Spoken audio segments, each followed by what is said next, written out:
ఇన్నాళ్ల జర్నీలో, ఇన్ని years of జర్నీలో మీకేదైనా కొంత వెలితుందా? అరే! ఇది ఆ టైంలో జరుగుంటే బావుండేది. అట్లేం లేదు. అంటే ఎప్పుడూ మనం అనుకున్నయి కావు. మనం హ్మ్. ఎప్పుడూ అనుకున్నప్పుడు కావు. దేవుడు ఏదో ఒక రోజు మనకిస్తాడు. హ్మ్. ఇచ్చిందాక వెయిట్ చేయాలి.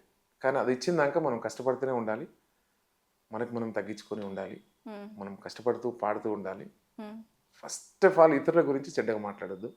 ఇంటర్వ్యూకొస్తే నా గురించి నేను మాట్లాడుకోవాలి గానీ, ఇంకొకరి గురించి కామెంట్స్ చేయాలాళ్ళు అట్లాంటివన్నీ నాకు నచ్చవు. హ్మ్. ఎవరిది వాళ్ళు. కష్టపడకుండా ఏదీ రాదు. ఇప్పుడు నేను సాంగ్స్ పాడుతుంటా.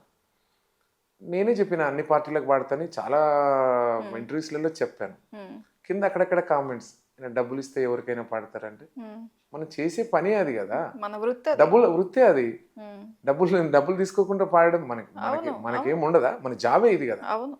ఆ సందర్భంలో అనిపిస్తది డబ్బులిస్తే ఎవరికైనా పాడతారులే అని. ఇప్పుడు నాకు కామెంట్ పెట్టే ఆయనకు నాకన్నా ఎక్కువ డబ్బులు ఇయ్యమనండి. ఆయన పాడతాడా? హ్మ్. మీరొక్కటే గుర్తుపెట్టుకోవాలి. ఇంత వాయిస్ ఉంటే ఎవ్వరు వదులుకోరు. గౌరవాన్ని వదులుకోరు. ఏమీ వదులుకోరు. అనిపిస్తది. అయినా గూడా నేను వాళ్ళ గురించి కామెంట్ చేయలే. ఇప్పుడు గూడా చేయలే. ఎప్పుడు హ్మ్. చేయను.